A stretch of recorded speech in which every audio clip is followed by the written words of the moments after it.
আলহামদুলিল্লাহ। এই ভাই, এই এই এই এদিকে আসো, এদিকে আসো। তুমি এখন কিসের নামাজ পড়তেছো?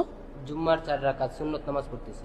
আর ভাই তোমরা কথা বলতেছে কোনো? খুতবার সময় কথা বলা হারাম, তোমরা জানো না? খুতবার সময় কথা বলা নিষেধ, কেউ কথা বলবে না।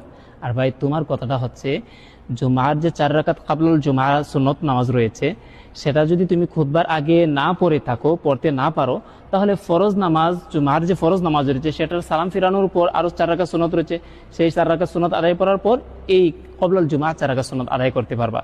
সহিহ বুখারী 444 নম্বর হাদিস, রাসূলুল্লাহ সাল্লাল্লাহু আলাইহি ওয়াসাল্লাম বলেন, তোমাদের কেউ মসজিদে প্রবেশ করলে বসার পূর্বে যেন সে ব্যক্তি 2 রাকাত সালাত আদায় করে। সহিহ বুখারী 930 নম্বর হাদিস, রাসূলুল্লাহ সাল্লাল্লাহু আলাইহি ওয়াসাল্লাম জুমার খুতবা দিচ্ছিলেন, এমতো অবস্থায় একজন ব্যক্তি মসজিদে প্রবেশ করা মাত্রই বসে গেলেন। রাসূলুল্লাহ তাকে লক্ষ্য করে বললেন, তুমি কি 2 রাকাত তাহিয়াতুল মসজিদ আদায় করেছো? সে ব্যক্তি বলল, না। রাসূলুল্লাহ বললেন, কুম ফারকা, তুমি দাঁড়াও এবং সেই 2 রাকাত সালাত আদায় করে নাও। অত্র হাদিস দুটি থেকে আমরা বুঝতে পারলাম জুমার খুতবা চলাকালীনও তাহিয়াতুল মসজিদ আদায় করা যাবে। আর উপরোক্ত ভিডিও থেকে আমরা বুঝতে পারলাম যে জুমার খুতবা চলাকালীন কোনো নামাজ চলবে না। এই ভিডিও একেবারে শরীয়ত বিরোধী ভিডিও, একেবারে হাদিস বিরোধী ভিডিও।